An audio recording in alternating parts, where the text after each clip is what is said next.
A'udzu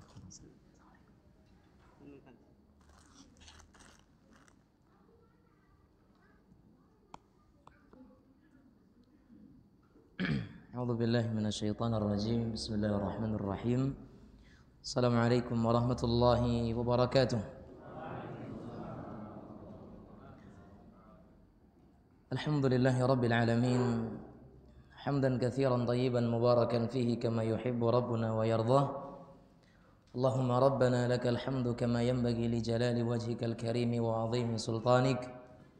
Asyhadu an la ilaha illallah wahdahu la syarika lah wa asyhadu anna Muhammadan abdullahi wa rasuluh sallallahu wa sallam wa baraka alaihi wa ala alihi wa sahbihi wa man tabi'ahum bi ihsanin ila yaumiddin, amma ba'd.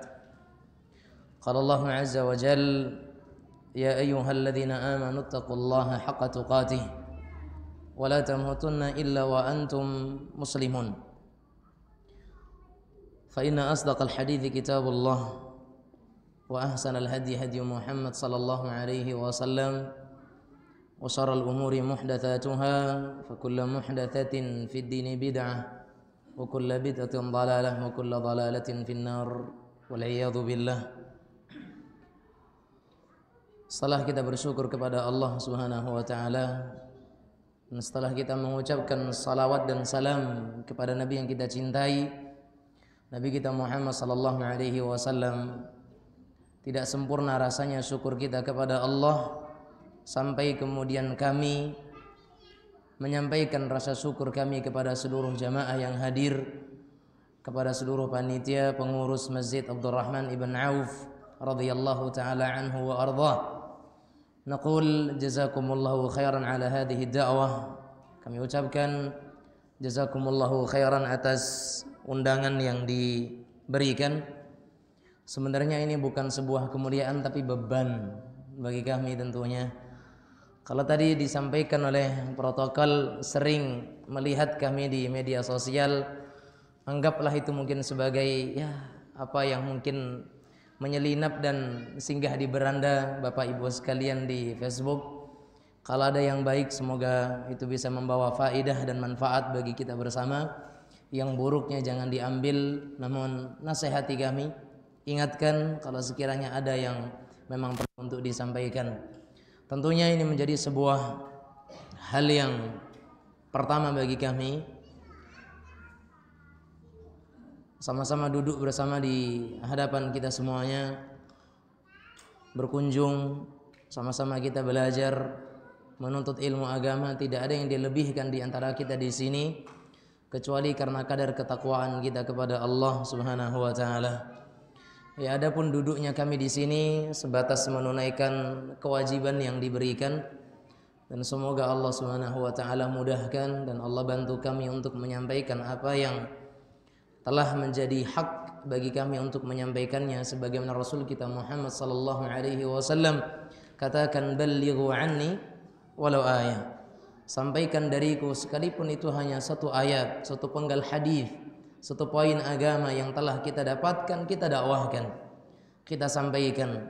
Namun pesan kami sejak awal, sekiranya ada nanti yang salah dari apa yang kami sampaikan, jangan sungkan-sungkan untuk mengingatkan, memberikan kritik dan saran kepada kami pribadi, karena tidak ada satupun di antara kita yang terlahir dalam keadaan berilmu. Sama-sama kita juga belajar, yang di depan tidak lebih baik daripada yang duduk ataupun yang mendengarkan.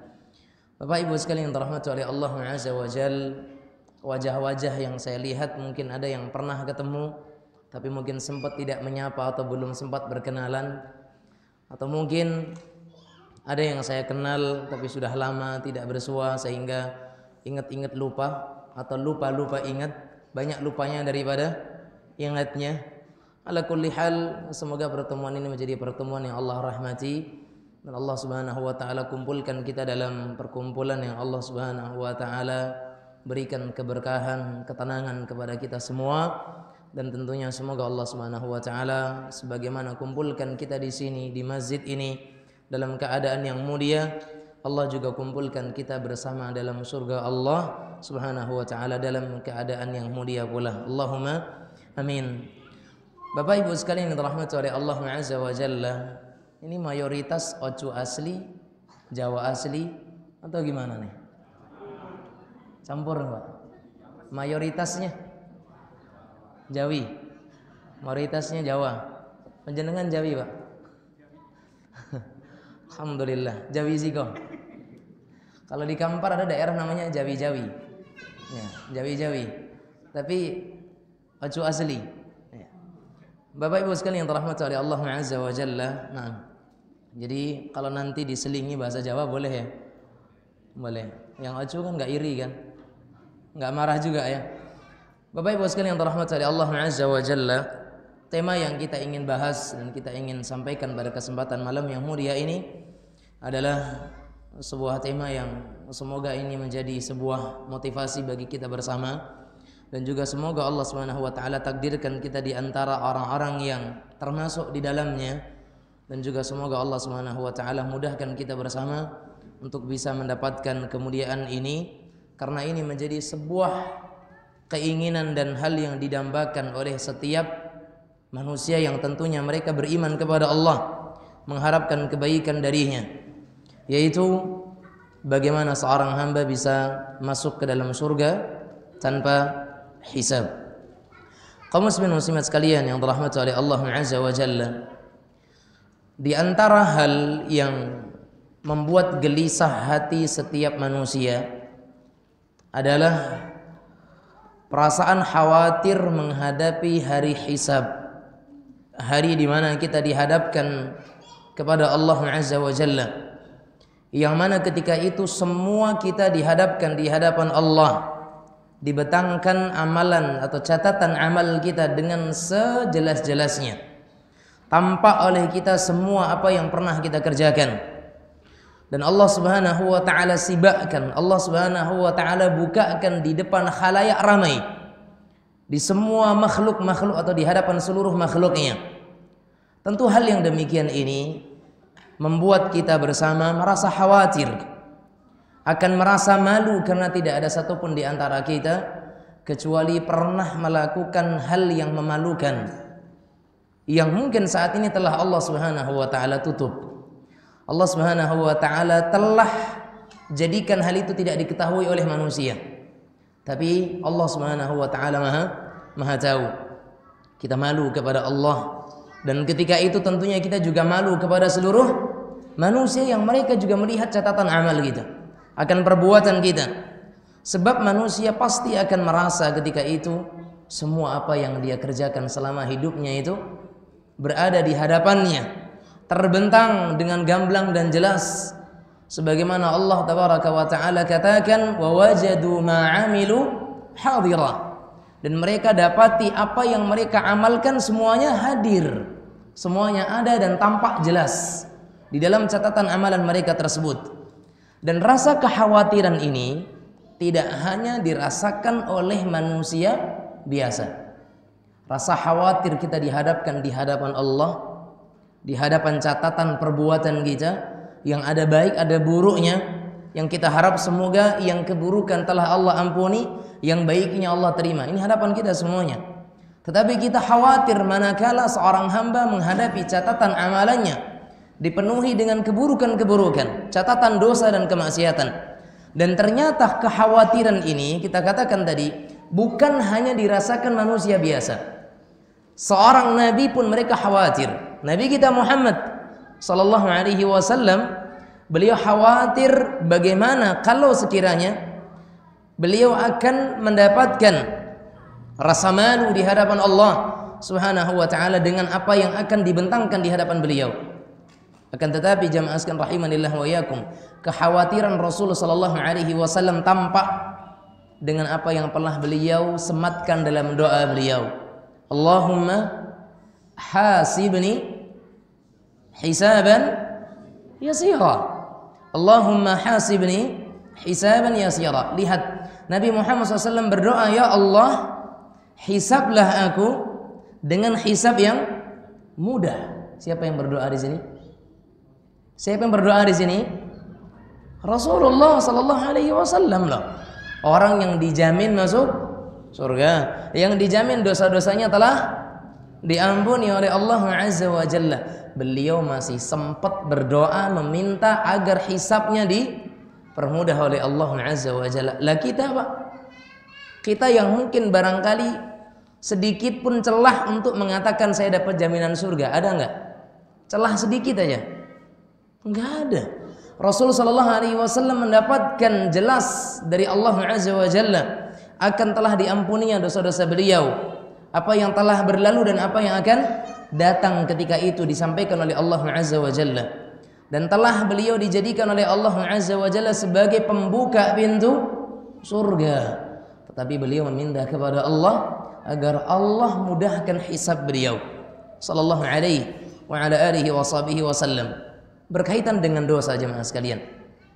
Seseorang yang telah berdosa dari seseorang yang telah bertobat dari dosanya, apakah kemudian dosanya masih tertulis dalam catatannya, masih dihisab atau tidak? Memang terjadi khilaf di kalangan para ulama. Sebagian menyatakan orang yang bertaubat dari sebuah dosa dihapuskan catatannya dan tidak dihisab.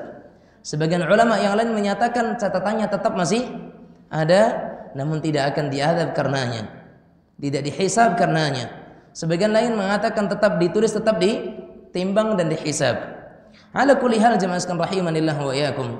Apapun yang terjadi, hari persidangan, hisab di depan Allah Azza wa Jalla tetap menjadi suatu hal yang membuat hati kita itu gelisah, khawatir tentunya. Dan kita ingin bagaimana di hari persidangan kelak, saya, Bapak dan Ibu sekalian, seluruh kita sebagai kaum muslimin dan muslimat, kita ingin bagaimana kita diselamatkan oleh Allah Subhanahu wa taala. Dan memang ternyata di antara sekian banyaknya orang-orang yang mereka khawatir akan hari persidangan tersebut, ada dari makhluk-makhluk Allah, ada dari manusia-manusia yang mereka diizinkan oleh Allah, diberikan kemuliaan, diberikan keistimewaan dengan apa? Dengan mereka dimasukkan ke dalam surga tanpa melewati proses hisab. Adanya di antara manusia-manusia yang mereka diizinkan oleh Allah Subhanahu wa taala masuk ke dalam surga tanpa adanya hisab. Siapa mereka? Dan bagaimana ciri-ciri mereka? Amalan apa yang telah mereka lakukan sehingga mereka mendapatkan kemuliaan ini? Jemaah sekalian rahimanillah wa iyyakum. Kalau kita membahas tentang orang-orang yang akan masuk surga tanpa hisab, para ulama mereka menyebutkan bahwa orang tersebut berada dalam strata yang tinggi dari umat Muhammad sallallahu alaihi wasallam. Mereka adalah para al-muqarrabun, orang-orang yang didekatkan oleh Allah kepadanya, atau sabiqun bil khairat, orang-orang yang mereka berlomba, berpacu dalam kebaikan dan dalam amal saleh. Karena Allah Subhanahu wa taala menyebutkan Al-Qur'an ini Allah wariskan kepada orang-orang yang telah dipilih oleh Allah Subhanahu wa taala. Faminhum zalimun li nafsihi wa minhum muqtasid wa minhum sabiqun bil khairati biidznillah. Ada 3 orang yang Allah wariskan kepada mereka Al-Qur'an. Di antara mereka orang-orang yang masih menzalimi diri mereka.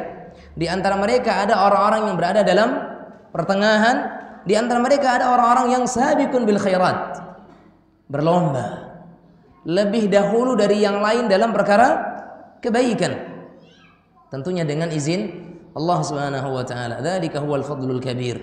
Dan seorang yang dalam keadaan sabiqun bil khairat ini, mereka lah orang-orang yang mendapatkan kemuliaan yang besar. Kata Allah, jannatu adni yadkhulunaha, mereka masuk ke dalam surga Aden, disebutkan oleh Allah tabaraka wa taala. Baik. Jemaah sekalian rahimanillah wa iyyakum, hadis yang menjelaskan tentang orang-orang yang masuk surga tanpa hisab disebutkan dalam sebuah hadis dari Abdullah bin Abbas radhiyallahu taala anhuma.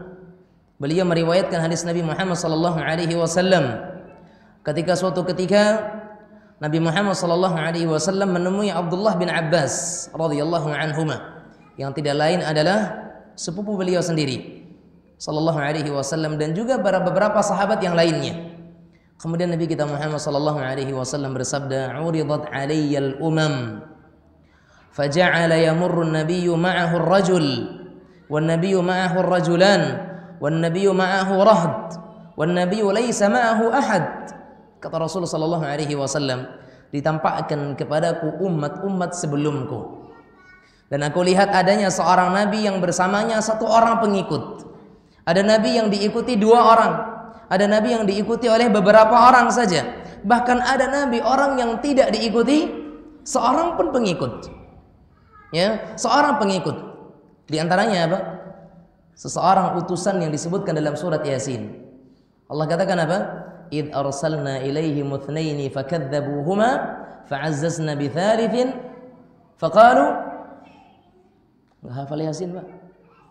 Benar enggak hafal Yasin nih? Faqalu inna ilaikum mursalun. Tayyib. Ketika kami kirimkan, kami utus kepada mereka 2 orang utusan, ternyata mereka didustakan. Kemudian kami kuatkan dengan yang ketiga, tapi ternyata semuanya kata mereka apa? La illam tantahi lanarjumannak. Kalau enggak selesai, kalau kalian enggak sudahi, kami akan rajam kalian. Ya, aula yamassannakum minna hadzabun alim. Atau kalian akan kami siksa dan seterusnya. Taib. Ada di antara utusan-utusan Allah yang mereka tidak memiliki satupun pengikut. Dan ingat ya mas kalian, ingat, disinilah ujian keikhlasan seorang dai. Disitulah letak ujian keikhlasan seorang pendakwah, seorang penyampai risalah Allah Subhanahu wa taala, seorang penyampai Al-Qur'an dan hadis Rasulullah sallallahu alaihi wasallam. Kalau dituntut jamaahnya harus banyak, maka ini adalah merupakan sebuah kesalahan. 1, 2, 3 orang yang ikut itu sudah luar biasa. Yang jelas terus kita berdakwah, Dan ternyata ada di antara golongan Rasul, di antara Nabi kita Muhammad, di antara Nabi-Nabi Allah alaihi wassalatu wassalam, yang mereka tidak diikuti satupun pengikut. Kemudian kata Rasulullah sallallahu alaihi wasallam, "Wa ra'aitu sawadan katsiran saddal ufuq, farajawtu an takuna ummati." Faqil, "Hadza Musa wa qaumuh." Maka aku melihat adanya kumpulan manusia yang banyak memenuhi ufuk, dan aku berharap itu adalah umatku. Faqil, maka dikatakan kepadaku, "Hadza Musa wa qaumuh." Yang ini adalah Musa dan kaumnya. Ternyata bukan umat beliau sallallahu alaihi wasallam. Thumma qila li unzur, kemudian dikatakan kepadaku lagi, lihatlah wahai Muhammad. Fara'aitu sawadan katsiran saddal ufuq. Aku kembali melihat adanya kelompok yang lebih besar, kelompok yang lebih banyak, dan aku berharap itu adalah kaumku. Maka dikatakan kepadaku, Hada wa hada. Dikatakan ini bukan kelompok, ini adalah nabinya, Nabi sefulan dan pengikutnya. Kemudian sampailah dikatakan faraitu sawadan katsiran saddal ufuq. Kemudian aku melihat kerombongan yang lebih banyak lagi. Barulah dikatakan kepadaku, haula'i ummatuk wa ma'a haula'i 70,000 yadkhuluna al-jannata bighairi hisab. Kata Nabi kita Muhammad SAW, kemudian dikatakan kepadaku setelah aku lihat adanya kelompok yang banyak tadi, maka inilah umatmu wahai Muhammad, dan di antara mereka, bersama mereka 70.000 orang yang mereka masuk ke dalam surga tanpa dihisab. Kaum muslimin muslimat yang dirahmati oleh Allah Azza wa Jalla, setelah Rasulullah sallallahu alaihi wasallam bercerita tentang hal tersebut, belum sempat selesai, orang-orang itu bubar. Ya, belum sempat ada penjelasan dari Rasulullah sallallahu alaihi wasallam 70.000 tadi siapa orangnya. Waktu itu sahabat udah bubar. Akhirnya masing-masing mereka atau para sahabat Nabi Muhammad sallallahu alaihi wasallam mereka saling membicarakan hal tersebut. Mereka berkata, adapun kita dilahirkan dalam kesyirikan, akan tetapi kemudian kita beriman kepada Allah dan Rasulnya. Tetapi nggak mungkin kalau itu kita. Kata mereka, berarti mereka itu adalah mungkin adalah anak cucu kita. Para sahabat mengatakan demikian. Yang 70.000 orang tadi adalah cucu kita, anak-anak kita, mungkin generasi setelah kita. Maka sampailah kabar tersebut kepada Rasulullah sallallahu alaihi wasallam tentang pertanyaan para sahabat yang mereka saling bertanya-tanya. Akhirnya dijelaskan oleh Nabi kita Muhammad sallallahu alaihi wasallam, humul ladzina la yastarqun wala humul ladzina la yatatayyarun wala yastarqun wala yaktawun wa ala rabbihim yatawakkalun. Kata Nabi kita Muhammad sallallahu alaihi wasallam, mereka itu adalah orang-orang yang tidak melakukan tatayyur. Mereka itu adalah orang-orang yang mereka tidak minta diruqyah. Mereka adalah orang-orang yang tidak minta diobati dengan cara kai, dan mereka adalah orang-orang yang bertawakal kepada Allah Rabbuna tabaraka wa ta'ala. Ukasyah bin Mihsan radhiyallahu anhu berkata kepada Rasulullah sallallahu alaihi wasallam, "Ya Rasulullah, apakah kiranya aku termasuk di antara mereka?" Maka kata Rasulullah sallallahu alaihi wasallam, "Na'am." Iya, engkau termasuk di antara mereka. Datang orang lagi kepada Rasulullah sallallahu alaihi wasallam, "Wahai Rasulullah, apakah aku juga termasuk di antara mereka?" Kata Rasul, "Sabaqaka Ukasyah." Ukasyah telah mendahuluimu. Jemaah sekalian yang dirahmati oleh Allah Rabbuna tabaraka wa taala. Sedikit kita jelaskan di sini. Tadi jumlah yang masuk surga tanpa hisab berapa? 70.000. Apakah cuma 70.000? Ada tambahan atau enggak? Enggak sepakat atau ada masih ada ikhtilaf di sini? Ada tambahan. Semoga aja ada. Semoganya menjadi harapan yang dikabulkan atau sebatas harapan saja. Bapak Ibu sekalian yang dirahmati oleh Allah Azza wa Jalla. Ya. Kalau kita lihat dalam hadis tadi, maka disebutkan memang jumlah yang ada tadi berapa? 70.000 orang di kalangan umat Muhammad SAW yang masuk surga tanpa hisab. Bismillah.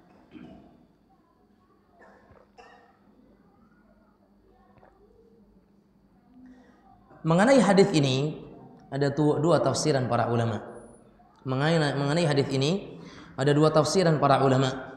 Ya.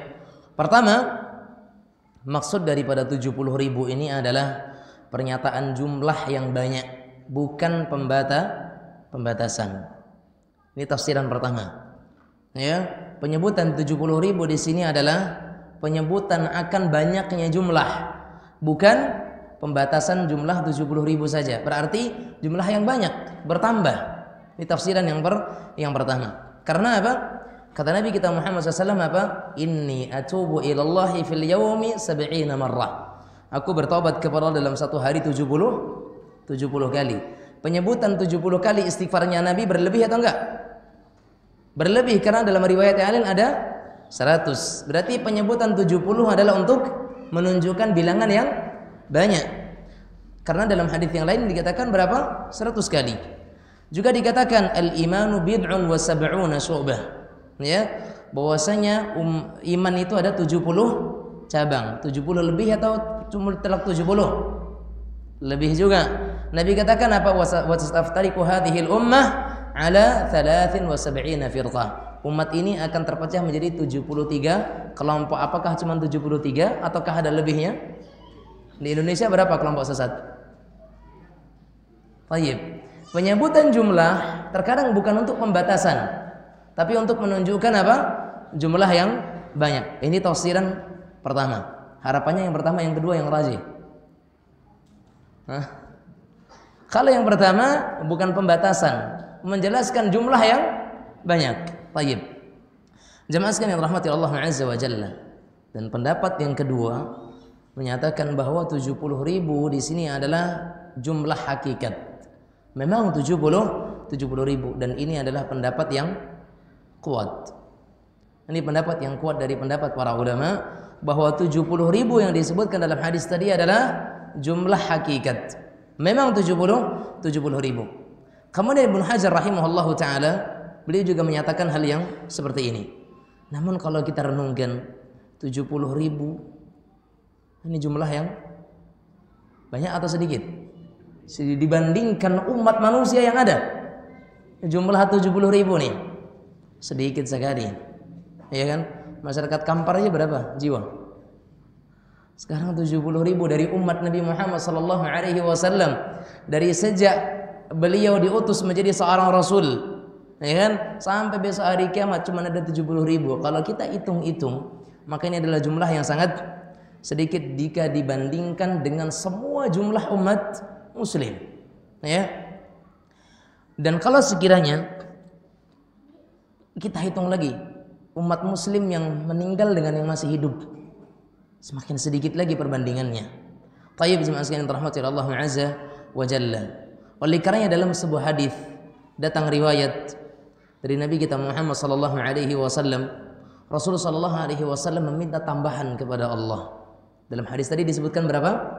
70.000. Tapi ternyata memang Nabi kita Muhammad SAW sangat penyayang kepada umatnya. Nabi Muhammad SAW sangat cinta kepada umatnya. Saking sayangnya beliau SAW, beliau berharap adanya umat tambahan yang masuk ke dalam golongan mereka masuk surga tanpa hisab. Diriwayatkan dalam sebuah riwayat bahwasanya Nabi Muhammad SAW meminta tambahan kepada Allah Subhanahu wa taala. Rasulullah SAW bersabda, "Fastazdu Rabbi fazadani ma'a kulli alfin sab'ina alfa." Kata Rasulullah SAW, aku pun minta tambahan kepada Rabbku, sehingga Allah Subhanahu wa taala menambah di setiap 1000 70.000. Di setiap 1000 ditambah 70.000, berarti berapa? Ayo, matematikanya main Pak. Di setiap 1000 ditambah 70.000, berarti berapa? Berapa? Banyak. Iya bener banyak. Maksudnya dihitung-hitung lah Pak. Ayo, di setiap 1000 ditambah 70.000. Tadi awalnya berapa? 70.000. Berarti ngitungnya gimana tuh? Ayo. Ada guru matematika? Wonten Pak guru matematika? Silakan Pak guru, monggo Pak. Setiap 1000 ditambah 70.000, berarti hitungannya adalah 70 dikali berapa? 70 dikali 71.000. Paham? Setiap 1000 ditambah 7.000, 70.000 apa? Di setiap 1000 ditambah 70.000. Sementara tadi berapa? Ada 70.000, berarti 70 bagian. Paham? Di setiap satu bagian ditambah 70.000. Berarti kalikan saja 70 dikali 71 berapa? Dalam hitungan saya ada 4.970. Benar atau enggak? Pas Pak? Jamaah sekalian yang dirahmati Allah Azza wa Jalla, ada 4.970.000 orang yang akan masuk ke dalam surga tanpa hisab. Ini dalam riwayat yang lain disebutkan. Sehingga jemaah sekalian yang dirahmati Allah Azza wa Jalla, karena Nabi kita Muhammad SAW meminta kepada Allah tambahan. Kata beliau, "Fazadani likulli alfin sab'una alfa." Allah tambahkan di setiap 1000 itu 70.000. Karena ada 70.000 berarti 70 bagian. Berarti 71 setiap bagiannya. Dikalikan saja. Berarti 4.970 orang. Masih kurang? Kurang ya. Harapan kita ya masih kurang. Tapi demikianlah yang disebutkan oleh Nabi kita Muhammad SAW. Kira-kira tambahannya lebih banyak lebih sedikit? Induknya Pak 4.970.000. Awalnya 70, tambahannya 4.900.000. Allahu Akbar. Lihat bagaimana perjuangan Rasulullah SAW untuk umatnya.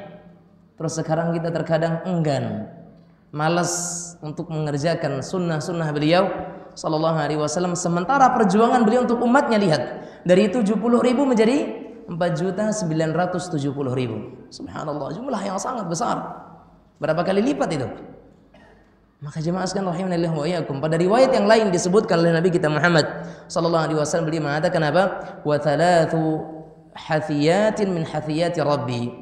Dan semua itu dalam 3 genggaman Rabbku. Semua mereka jumlah yang dalam mereka masuk surga tanpa hisab itu berada dalam 3 genggaman Allah Subhanahu wa taala. 3 kali genggaman Allah tabaraka wa taala. Kira-kira besarnya gimana, Pak? Berapa jumlahnya? Sementara kata Allah Azza wa Jalla apa? Was-samawati matwiyatun biyamini. Ya, wal ardu jami'an qabdatuhu yaumal qiyamah. Was-samawati matwiyatun biyamini. Bumi dan langit semuanya dalam genggaman Allah Azza wa Jalla. Sementara penduduk yang akan masuk surga tanpa hisab berada dalam 3 genggaman Allah tabaraka wa taala. Banyak enggak berarti? Banyak enggak berarti, Pak? Banyak atau enggak? Ragu kayaknya. Banyak, Pak. Sementara bumi dan langit dalam genggaman Allah Azza wa Jalla, 1 genggaman. Sekarang disebutkan oleh Nabi kita Muhammad sallallahu alaihi wasallam bahwasanya akan ada tambahan lagi dan jumlah mereka dalam 3 kali genggaman Allah Azza wa Jalla. Bumi dan langit yang segini besarnya itu dalam 1 genggaman. Semua yang akan masuk surga tanpa hisab dalam 3 genggaman Allah Azza wa Jalla. Luar biasa. Berkat siapa? Nabi kita Muhammad sallallahu alaihi wa ala alihi wa sahbihi wasallam. Jamaah sekalian rahimanillah wa iyyakum. Makanya hadis ini menunjukkan besarnya tentang kasih sayang Rasulullah sallallahu alaihi wasallam.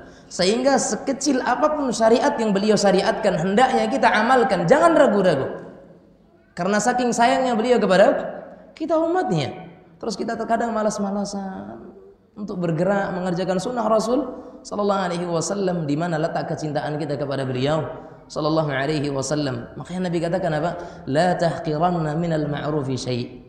Jangan pernah meremehkan amal kebaikan sedikit pun. Masuk waktu Isya. Lah pembukaan, Pak. Ini gimana? Ya. Lanjut sudah Isya sampai subuh. Adzan dulu ya. Kita adzan lanjut setelah adzan. Wassallallahu wasallam ala nabiyina Muhammad wa ala alihi wa sahbihi wasallam.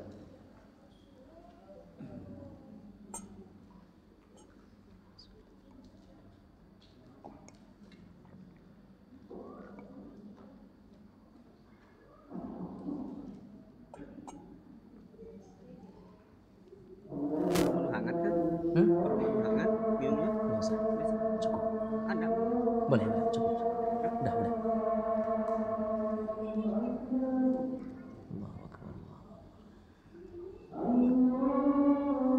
Ibnu Qayyim rahimahullah, beliau pernah menyatakan apa? Idha'atul waqti ashaddu minal maut.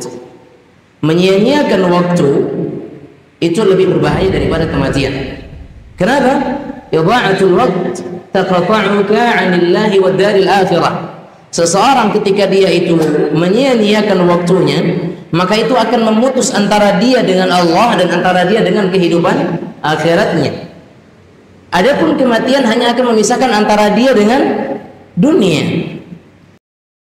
Orang yang mereka menunggu selesai daripada melakukan satu salat, menunggu kepada waktu salat yang berikutnya, maka ini adalah merupakan salah satu jalan dan sebab kita mendapatkan doa para malaikat-malaikat Allah. Man sami'a min amirihi syai'an, siapa yang mendengar keburukan tentang pemimpinnya, ya, hendaknya dia tahan lisan.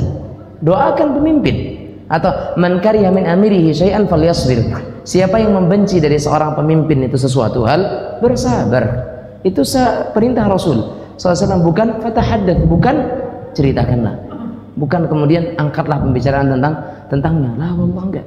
Bersabar. Rasulullah SAW menyatakan apa? Ya man amana bilisanihi wa lam yu'min bihi qalbuh.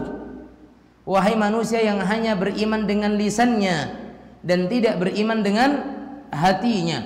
Kenapa? Adanya orang-orang yang hatinya itu masih kufur, tapi lisannya mengatakan dirinya beriman. Seperti orang-orang munafikin, orang-orang munafik yang menyembunyikan kekufuran, menampakkan keimanan. Simak kajiannya sesaat lagi.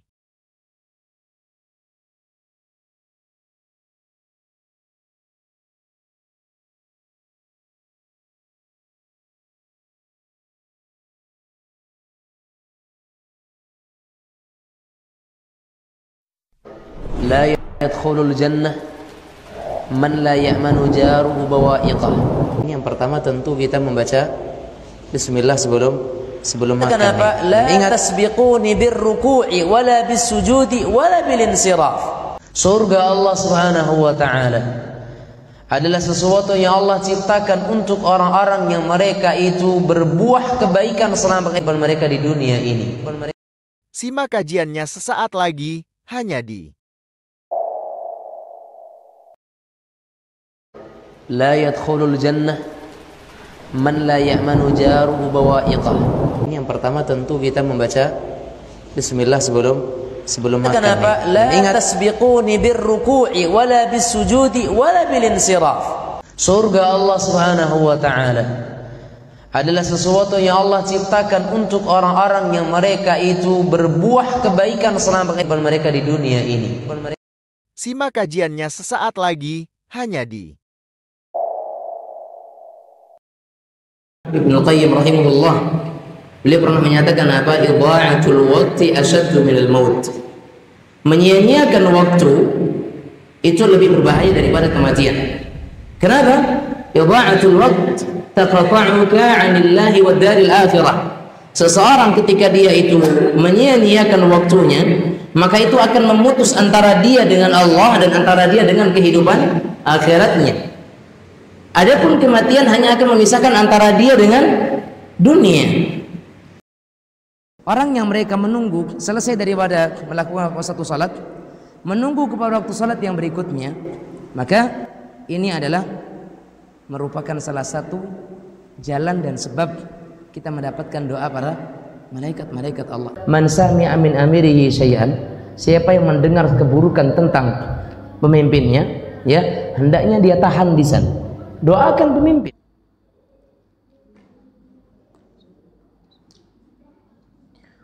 Alhamdulillahirabbil alamin.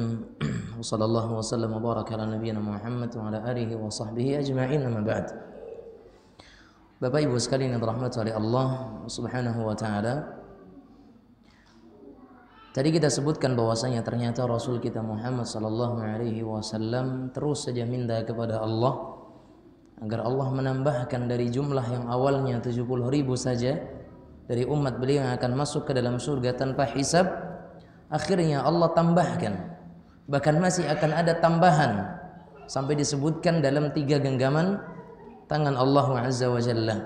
Dan ini adalah bukan jumlah yang sedikit, tapi itu adalah jumlah yang sangat besar yang Allah Subhanahu wa taala berikan kepada Nabi kita Muhammad sallallahu alaihi wasallam sebagai bentuk kemuliaan Allah kepada umat ini.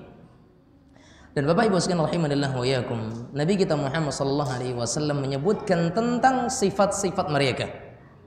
Allah sebut Nabi kita Muhammad sallallahu alaihi wasallam sebutkan 4 sifat yang dengannya Allah Subhanahu wa taala menjadikan mereka ini adalah umat Muhammad sallallahu alaihi wasallam yang akan masuk ke dalam surga tanpa hisab. Yang pertama kata Rasul sallallahu alaihi wasallam, humul ladzina la yastarqun. Mereka adalah orang-orang yang tidak minta diruqyah. Mereka adalah orang-orang yang tidak minta diruqyah. Bapak Ibu sekalian yang dirahmati oleh Allah Azza wa Jalla, berkaitan dengan 2 sifat pertama adalah la yastarqun wa la yaktawun, ya, tentang orang yang tidak minta diruqyah dan tidak minta diobati dengan cara kai. Di sini yang dititik beratkan adalah memintanya, itu yang dititik beratkan, ya. Sehingga 2 hal tersebut pada hakikatnya pengobatan itu dibolehkan. Pengobatan dengan ruqyah boleh atau tidak? Boleh. Pengobatan dengan kai pun dibolehkan oleh para ulama. Tapi yang menjadi titik beratnya di sini adalah yang minta. Makanya pada hal kata diminta di situ yang perlu digaris bawahi.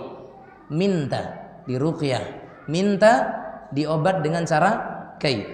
Adapun ketika ada orang yang menawarkan diri untuk meruqyah, kita terima, tidak masuk dalam bab ini. Ada orang yang ingin mengobati luka kita, penyakit kita dengan cara kai, tidak masuk dalam bab ini karena mereka tidak minta, ya.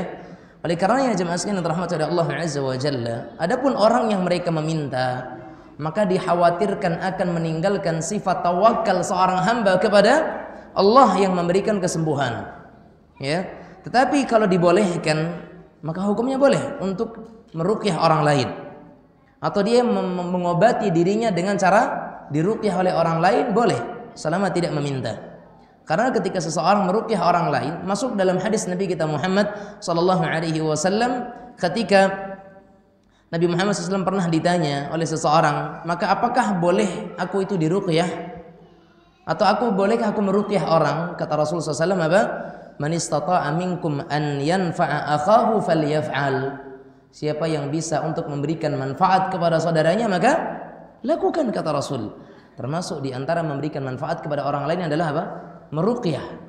Tapi bukan untuk orang yang minta diruqyah. Baik. Maka ruqyah ini adalah merupakan perkara yang tidak mudah sejatinya. Seseorang tidak kemudian serampangan meruqyah orang.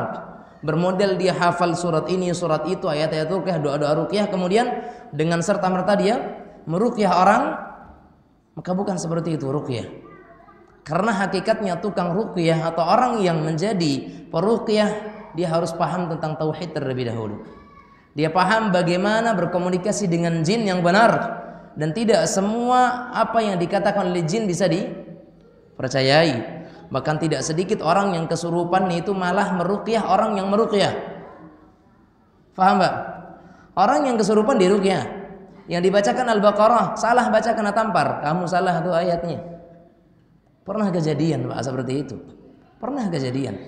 Ada orang yang baru pandai-pandai baca Quran, pandai-pandai hafal ayat ruqyah, sok meruqyah orang. Ternyata bacaannya salah. Jinnya lebih pandai, Pak. Ya. Karena memang di antara beberapa golongan jin mereka mendengarkan Al-Qur'an, ya. Nafara minal jinni yastami'una al-Qur'an. Mereka mendengar Al-Qur'an, ya kan? Bahkan jin juga mengatakan apa? Annahu istama'a nafarun minal Qur'an. Ya kan, kata Allah tentang Nabi Muhammad, telah diwahyukan kepadaku bahwasanya ada dari kalangan jin yang mereka mendengarkan Al-Qur'an. Mereka juga bisa menghafal, mereka juga bisa membaca, seterusnya. Makanya ada jin yang seperti itu. Salah bacaan si tukang ruqyah kena tampar. Dia yang mau ruqyah malah dia yang kena ruqyah. Dia mau mentatar orang, dia yang kena tatar orang. Na'udzubillah. Maka yang ruqyah bukan pekerjaan semua orang. Artinya bukan perlakuan semua orang, sembarangan orang tidak. Tapi hendaknya orang-orang yang meruqyah mereka orang-orang yang mengerti tentang hukum-hukum ruqyah, batasan-batasan syariat yang tidak melanggar ketentuan tauhid dan akidah yang benar. Tentunya konsekuensi yang berat yang tidak sembarangan orang akan melakukannya. Maka ketika seseorang ingin membantu orang lain untuk meruqyah, hukumnya boleh. Dan yang mau dibantu untuk diruqyah, boleh dia nerima. Enggak usah ragu-ragu. Pak, mau saya ruqyah, Pak? Kita katakan boleh. Karena kita enggak boleh menolak juga. Tapi kalau Anda siap, ya, artinya Anda boleh menerima, boleh menolak. Tetapi kalau Anda menerima pun tidak masuk dalam bab ini. Kemudian jemaah yang dirahmati Allah Azza wa Jalla, yang menjadi masalah adalah ketika seseorang minta diruqyah, ya, seseorang minta diruqyah tanpa ada kebutuhan yang urgent, maka ini yang masuk dalam bab ini.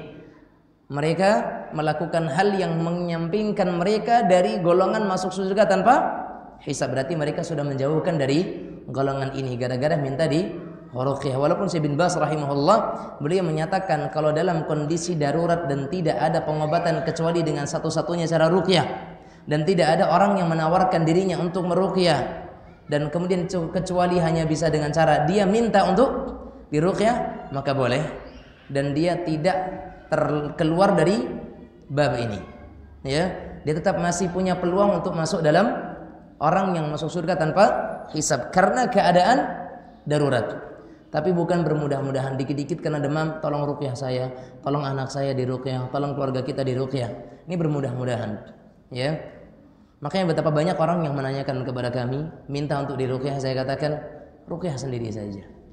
Kita berikan beberapa ayat yang bisa dijadikan sebagai ayat ruqyah, kemudian beberapa cara yang bisa mereka lakukan sebagaimana yang diajarkan oleh Rasulullah Muhammad sallallahu alaihi wasallam, ya. Karena apa jemaah sekalian? Minta untuk diruqyah ini sama dengan halnya apa? Meminta-minta. Sementara Nabi kita Muhammad SAW mengatakan apa?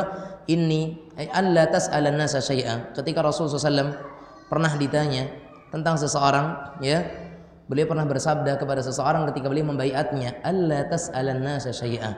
Jangan pernah meminta-minta kepada orang lain. Sampai akhirnya ada salah seorang sahabat yang mempraktekkan hadis ini ketika dia berada di atas kudanya, kemudian ada barang yang jatuh, di bawah ada orang, gak akan pernah minta tolong kecuali dia turun, kemudian dia ambil, naik lagi, ya, minta bantuan saja sampai gak mau, karena termasuk bagian apa? Meminta-minta. Selagi masih bisa, kenapa harus orang lain? Sebagian orang kan menyelewengkan, kalau orang lain bisa kenapa harus kita? Ini agak rada gimana nih orang yang seperti ini? Ya selagi kita masih bisa, nggak usah kita gunakan orang lain. Artinya dalam kebutuhan kita. Ya, makanya Ibnu Taimiyah rahimahullahu taala beliau mengatakan apa? Ihtaj ila man syi'ta takun asyarahu. Kata Syekhul Islam Ibnu Taimiyah, mintalah kebutuhanmu kepada siapapun, maka engkau akan menjadi tawanannya. Aku akan menjadi tawanannya, kata Syekhul Islam Ibnu Taimiyah rahimahullahu taala. Karena apa? Orang yang suka meminta-minta, dia merendahkan dirinya di hadapan orang. Akhirnya apa? Ada rasa balas budi.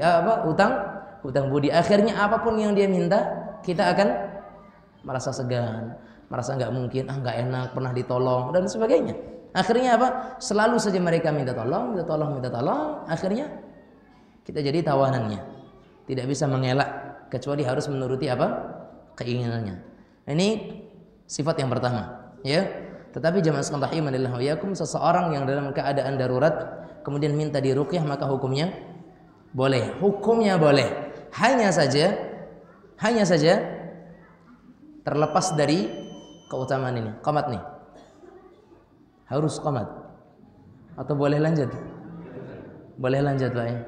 Izin sebentar. Jemaah sekalian rahimanillah wa iyyakum. Makanya boleh. Sampai Rasulullah SAW pernah mengatakan kepada Aisyah radhiyallahu taala anha, ya. Aisyah pernah berkata bahwasanya Rasulullah SAW mengatakan apa? Kana Rasulullah sallallahu alaihi wasallam ya'muruni an astarqiya minal ain.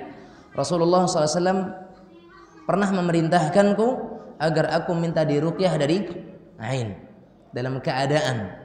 Artinya apa? Aisyah diperintahkan oleh Rasulullah sallallahu alaihi wasallam untuk minta kepada beliau.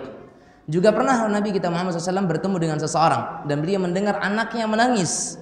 Kemudian dia berkata kepada orang tersebut, Rasulullah SAW berkata, "Ma li sabiyyikum hadza yabki fa hal istarqaitum lahu minal ain?" Kenapa anak kalian ini kalian tinggalkan menangis? Apakah kalian itu tidak meminta atau mengapa kalian tidak memintakan supaya dia diruqyah? Karena mungkin ain salah satu sebab untuk mengobatinya dengan apa? Cara ruqyah. Sehingga ruqyah dalam kondisi tertentu dibolehkan, tapi tidak bermudah-mudahan dalam hal tersebut.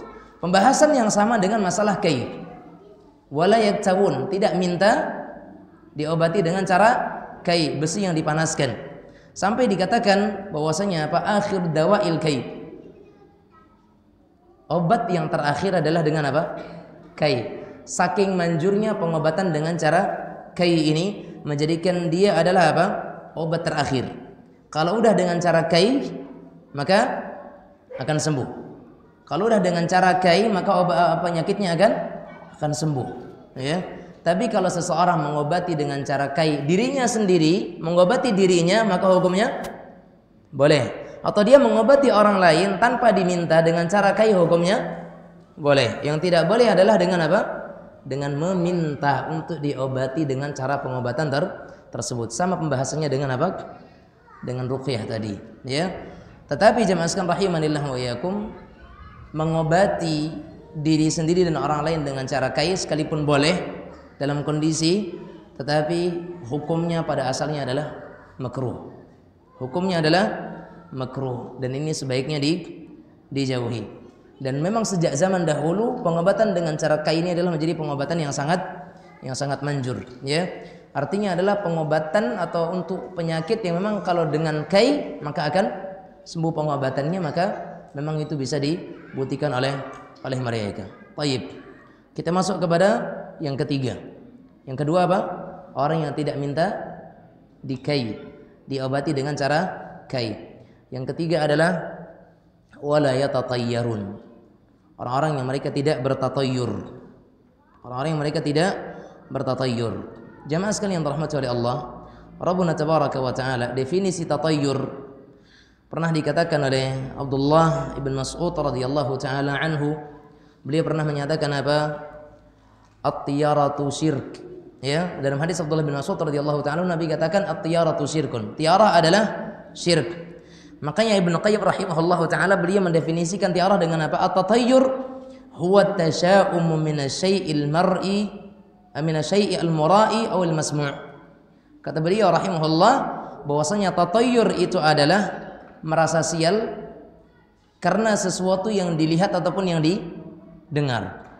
Merasa sial terhadap sesuatu yang dilihat atau yang didengar. Mau keluar tiba-tiba bunyi cicak apa namanya? Bunyi cicak apa sih? Ya. Kalau kucing kan mengeong. Kalau cicak Bercicak-cicak. Ya, ketika seseorang mau keluar rumahnya kemudian mendengar suara cicak, dia batalkan kepergiannya. Nah, ini pasti ada sesuatu hal nih. Ini apa namanya? Tatayur, menganggap sial tentang sesuatu yang dia dengar.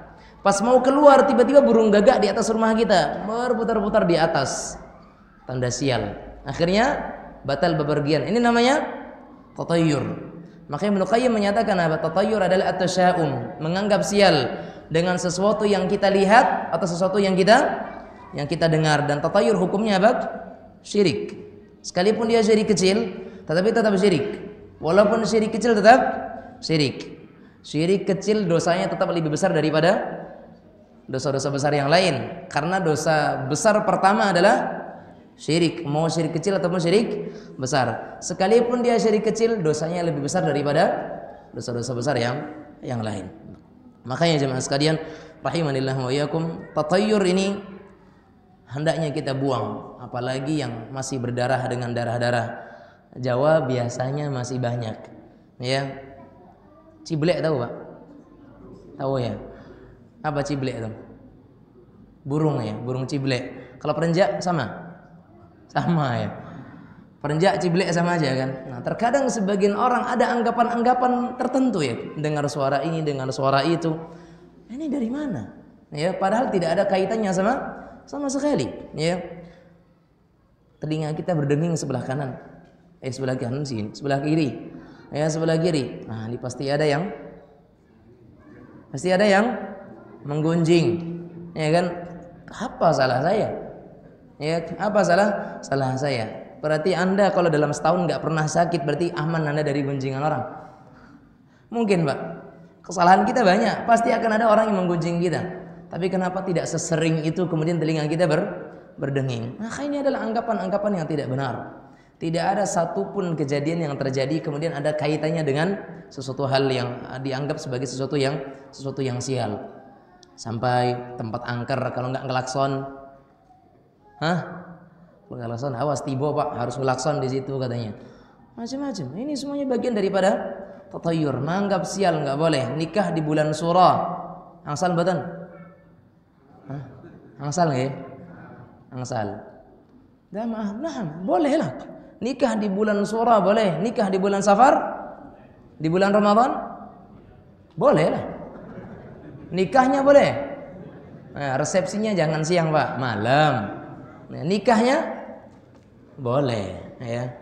Asalkan zifafnya jangan di siang hari, malamnya. Tapi kalau nikahnya, ada yang bikin nikah di bulan Ramadan?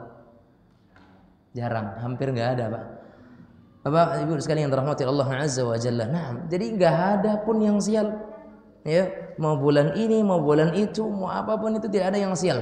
Karena Allah tidak pernah menjadikan kesialan terhadap sesuatu ciptaannya. Kesialan datangnya dari siapa? Musibah datangnya dari siapa? Dari Allah. Dengan sebab apa? Dosa-dosa kita yang membuat kita sial itu apa? Dosa. Bukan hal-hal yang kita sebutkan tadi. Pas salah gagak di atas, dia muter-muter di atas, kita salahkan. Cicak dia sedang bersuara nyari makanan karena lapar, kita salahkan. Salah mereka di mana? Subhanallah. Kita menyalahkan sesuatu yang tidak bersalah. Zalim kita dengan makhluk Allah Subhanahu wa taala. Makanya jemaah sekalian rahmati Allah Azza wa Jalla, makanya at-tawakkulu 'ala Allah jima'ul iman. Bahwasanya bertawakal kepada Allah ini merupakan bentuk kesempurnaan iman, ya. Kumpulan dari semua iman adalah tawakal. Baiknya kita, buruknya kita, semuanya adalah dengan izin dari Allah Azza wa Jalla. Makanya poin yang terakhir apa? Wa 'ala rabbihim yatawakkalun. Orang-orang yang mereka yang tidak akan dihisab dulu untuk masuk ke dalam surga adalah mereka yang senantiasa bertawakal kepada Allah Subhanahu wa taala. Makanya Wahab ibn Munabbih rahmatullahi alaihi pernah berkata, "Al-ghayatul quswa at-tawakkul." Tawakal adalah tujuan akhir. Tawakal adalah tujuan akhir. Makna tawakal itu apa? Tawakal apa? Berserah, bersandar, terus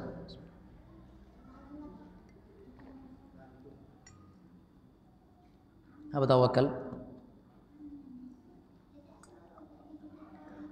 menyerahkan hasil sepenuhnya kepada Allah ma'a fi'lil asbab, dengan melakukan usaha. Itu namanya tawakal. Orang tidak berusaha, saya bertawakal kepada Allah. Benar atau salah? Salah lah, karena ma'a fi'lil asbab, dengan melakukan sebab, ya. Anda lulus sebabnya belajar, ya Allah. Makanya orang yang bertawakal untuk dapat kelulusan adalah dengan dia bertawakal. Kalau nggak pernah belajar main bola, udahlah tawakal saja kepada Allah. Ya udahlah, anta nggak usah nyari-nyari jodoh, tawakal aja sama Allah. Kalau dapat jodoh, ada perempuan yang datang, begitu. Nggak usah makan, bertawakal aja kalau Allah kasih makan, datang makanan tuh, nggak perlu kita ke dapur, nggak usah ngambil piring, nggak usah sendok nasi gitu. Mungkin nggak juga, harus ada proses, ada sebab. Sebab membuat kita kenyang adalah makan. Kenyang takdir bukan? Kenyang takdir bukan? Takdir, karena banyak juga orang yang makan banyak tak kenyang-kenyang, Pak. Ya kan? Buktinya ada kan? Makanya takdir itu kenyang, tapi sebab kenyang adalah makan. Makanya untuk bertawakal kepada Allah juga harus dengan adanya kita melakukan sebab, ya. Tapi poin terakhir jemaah sekalian rahmatil Allah azza wa jalla yang perlu kita ingatkan, ya. Keempat sifat di atas itu hanya sebagai sebab, ya. Yang tadi 4 tadi, la yastarqun, tidak minta diruqyah, la yaktabun, tidak minta diobati dengan cara kai, wala yatatayarun, tidak bertatayur, wa ala rabbihim yatawakkalun, mereka bertawakal kepada Allah. Keempat hal ini adalah sebab yang menjadikan kita itu masuk surga tanpa dihisab, ya. Artinya itu adalah sebab, ya.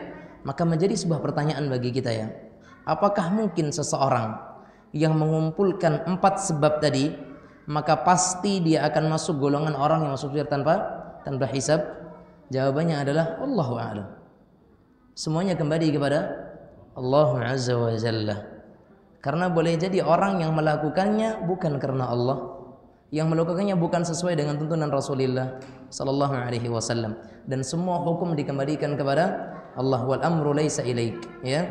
Tapi semuanya kita kembalikan kepada Allah azza wa jalla. Allah yang punya ketentuan, Allah yang punya ketetapan, ya. Allah yang punya ketetapan, tapi kita tetap melakukan sebab. Sebagaimana kita di surga atau di neraka, Allah yang menentukan, Allah yang menetapkan, tapi kita tetap berusaha bagaimana kita menjadi penghuni surga Allah Subhanahu wa taala. Mungkin ini yang bisa kita sampaikan, karena jam berapa tadi bunyi waktu iqamah tadi? Udah terlalu lama kan? Ada pertanyaan? Atau tak usah ada pertanyaan? Atau dilarang bertanya? Ya silahkan kalau ada yang mau bertanya. Tadi saya nolak dikasih minuman hangat. Kalau udah dikasih terpaksa dihabisin. Apalagi enak kan? Silakan yang mau bertanya.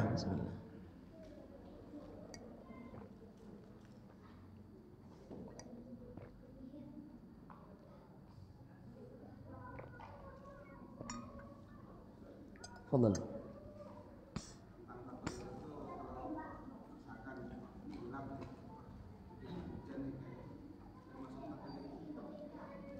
Ya enggak, Pak.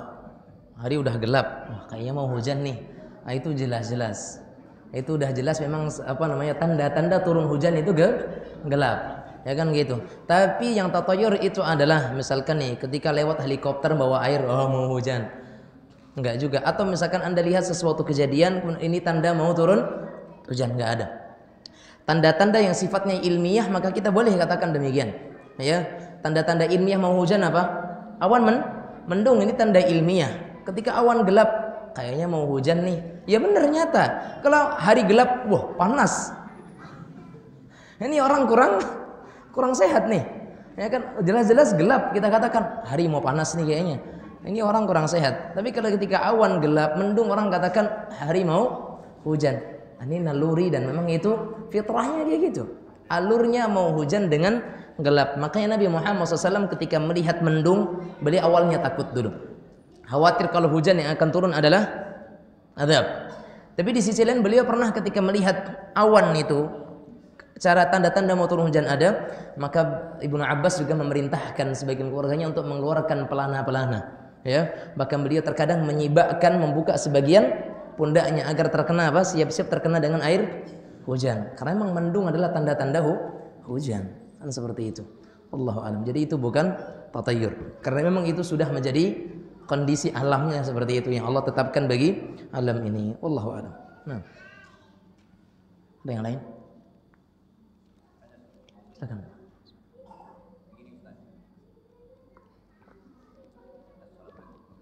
Waalaikumsalam warahmatullahi wabarakatuh. Macam mana kalau kita mempercayai sesuatu ciptaan Allah itu kan satu itu yang satu lain ada apa tingkatannya nggak sama. Sebenarnya ciptaan Allah itu satu bertingkat-tingkat, nggak sama-sama. Contohnya misalnya? Kelebihannya. Iya, manusia misalkan. Kelebihannya ciptaan Allah itu kan nggak sama. Oke. Macam mana kita mempercayai sesuatu bahwa sesuatu ini punya kelebihan, ini punya kelebihan, satu ini punya kelebihan lagi. Macam mana kita mempercayai? Jemaah sekalian yang dirahmati Allah Azza wa Jalla, bagaimana seseorang mempercayai bahwasanya sesuatu ini memiliki kelebihan, yang satu memiliki kelebihan? Maka dilihat secara yang kita bisa lihat. Karena hukum manusia adalah secara zahir, ya, secara zahirnya. Dan kalau sekiranya yang di konteks yang ditanyakan kelebihan di sini adalah kesaktian, maka tidak dikenal dalam Islam istilah kesaktian, ya. Kalau yang ditanyakan oleh beliau maksudnya adalah kelebihan di sini adalah artinya kesaktian, sakti, ya, maka tidak ada istilah dalam Islam itu kesaktian. Karena Rasulullah SAW tidak juga pernah punya kesaktian, ya. Bahkan Nabi Sulaiman alaihi salam yang bisa Allah tundukkan untuk beliau awan angin, Allah tundukkan untuknya hewan-hewan, Allah tundukkan baginya itu burung-burung, tidak pernah dikatakan bahwasanya Nabi Sulaiman punya kesaktian, ya. Karena biasanya kesaktian identik dengan hal-hal yang sifatnya mistis biasanya, ya. Kalau yang dimaksudkan kesaktian maka Islam tidak mengenal hal tersebut. Tapi kalau yang dimaksudkan adalah karamah, yang dimaksudkan adalah karamah, hal yang di luar nalar manusia yang Allah berikan kepada seseorang karena ketakwaannya, maka itu hanya bisa dilihat dari orang yang bertakwa. Kalau dia orang yang nggak pernah salat, jangankan salat, adzan pun tak hafal dia, Al-Fatihah pun tak tahu, ditanya rukun iman dijawabnya 4, rukun Islam dijawabnya 9. Kemudian dia punya kesaktian adalah wali Allah, dari mana? Tayyib. Makanya jemaah sekalian rahimanillah wa iyyakum, hal yang demikian bisa kita lihat daripada sisi amalannya, sisi kepribadiannya, bagaimana dalam dia berubudiyah kepada Allah. Kalau tampak oleh kita dia orang yang saleh, menjaga agamanya, menjaga sebagai seorang hamba, bertakwa kepada Allah. Kemudian ada hal yang orang lain mungkin tidak bisa, mungkin Allah mudahkan baginya untuk bisa, maka bisa jadi itu adalah bagian daripada karamah. Tapi karamah biasanya adalah kebaikan, bukan yang sifatnya aneh-aneh. Karamah biasanya adalah kebaikan, dalam bentuk kebaikan, bukan dalam bentuk yang aneh-aneh. Tiba-tiba dia bisa terbang di atas air, berjalan di atas angin, ya kan? Ini bukan karamah. Ini namanya apa? Kesaktian, mandra tidak guna. Ya kan? Ya. Saya pernah dulu dikasih orang terenggiling. Sisik terenggiling. Oke. Dikasih sama orang kan. Jadi tahu pokoknya di Bangkina ini, Superman yang ke ujung batu itu sebelum orang duduk di atas batu minta duit. Pokoknya keras lah gitu kan. Baik. Jadi waktu saya pas membawa itu nggak ada pernah nggak diminta. Nih. Ini sisik terenggiling. Iya, sisik terenggiling ya. Ya, dari ujung batu ke rantau nggak juga diminta. Jadi dari rantau ke kampung saya pulang ke Solo. Saya orang Sumat. Baik. Ya, pulang ke Solo dari rantau pulang ke Solo. Nggak juga diminta ongkos. Pas bawa itu. Pas bawa itu. Nah, pas bawa itu. Sebelum itu kan belum duduk lagi udah diminta. Berapa kali bapak bawa itu? Baru 1 kali. Langsung saya jual. Coba buktikan aja besok lagi, diminta atau enggak? Apalagi zaman sekarang nih. Enggak. Saya mikir kan macam mana kita ciptaan Allah itu kan Iya, betul. Anda punya kelebihan lagi. Iya, betul, betul. Itulah yang saya jadi pikir. Iya, tapi kalau sisik terenggiling dengan ongkos perjalanan itu nggak ada kaitannya. Kecuali bapak megang sisik terenggilingnya terus kayak gini di depan orang kan, nah iya dia nggak berani. Apalagi sempat diasah sedikit kan, agak tajam kan, dia nggak berani. Ya, seperti itu misalkan Pak ya. Tapi kalau kaitan antara gara-gara kita bawa sisik terenggiling, kemudian orang takut atau kemudian saya nggak bisa menemukan sisi yang bisa menjadikan dia itu kemudian tidak minta untuk membayar karena sisik terenggiling tersebut. Bisa jadi di situ adalah memang pertemuan antara Anda dengan pertolongan Allah Subhanahu wa taala, bukan karena sisiknya. Tapi memang karena dia waktu itu Allah Subhanahu wa taala sedang menolong kita. Satu. Yang kedua, bisa menjadi ujian bagi Bapak dan bagi kita bersama. Percaya dengan hal yang seperti itu atau tidak? Karena terkadang orang diuji oleh Allah Subhanahu wa taala dengan hal-hal yang seperti itu. Kalau sempat dia percaya dengan hal ini berarti ini bahaya.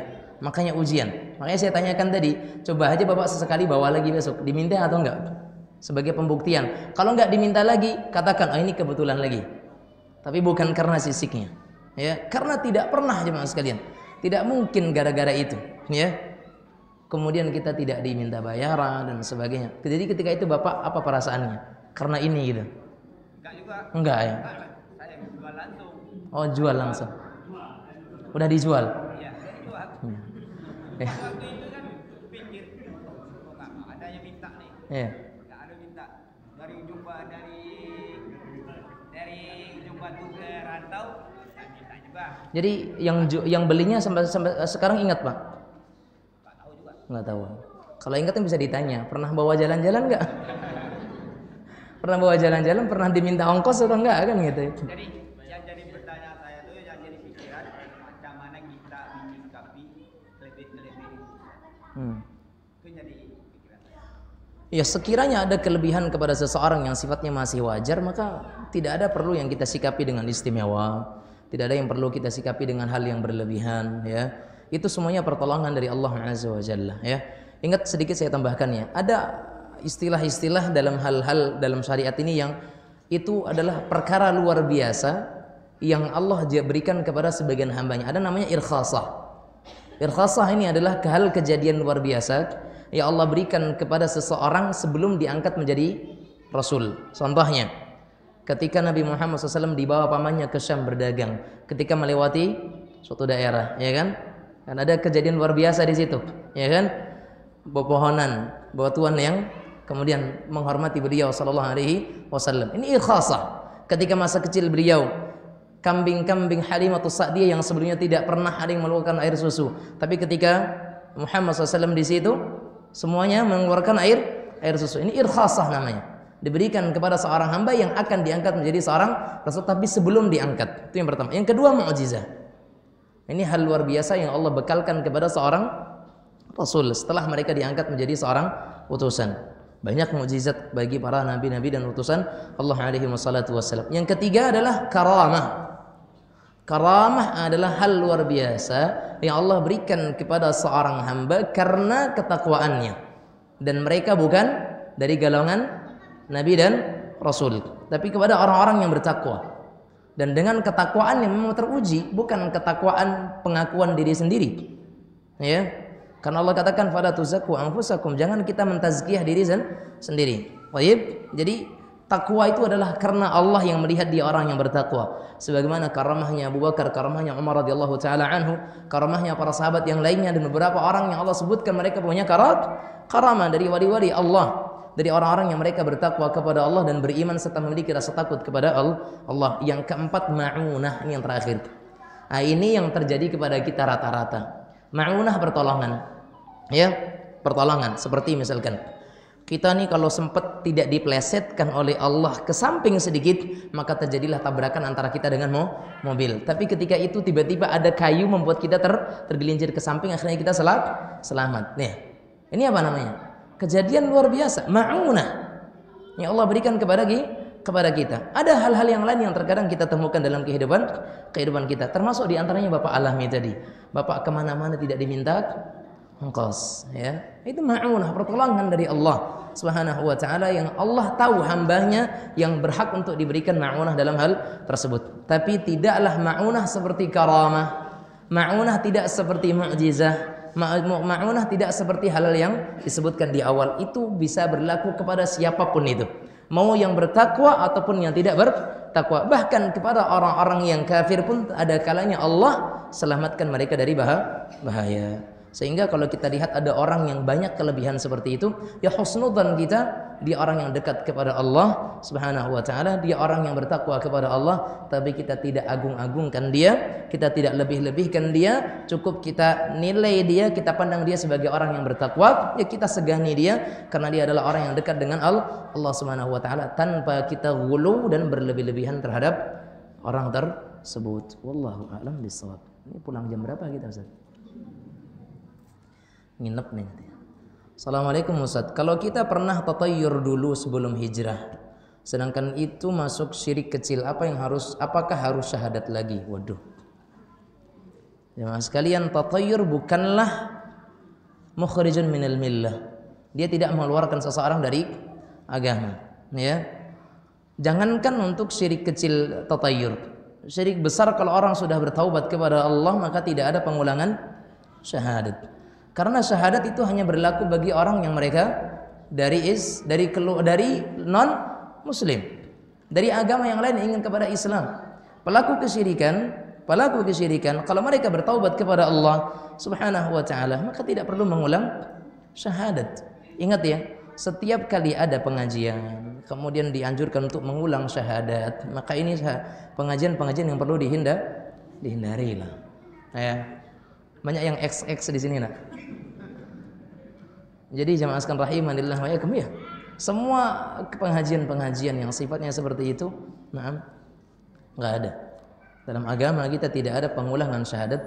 Dalam agama kita tidak ada pembuatan syahadat lagi.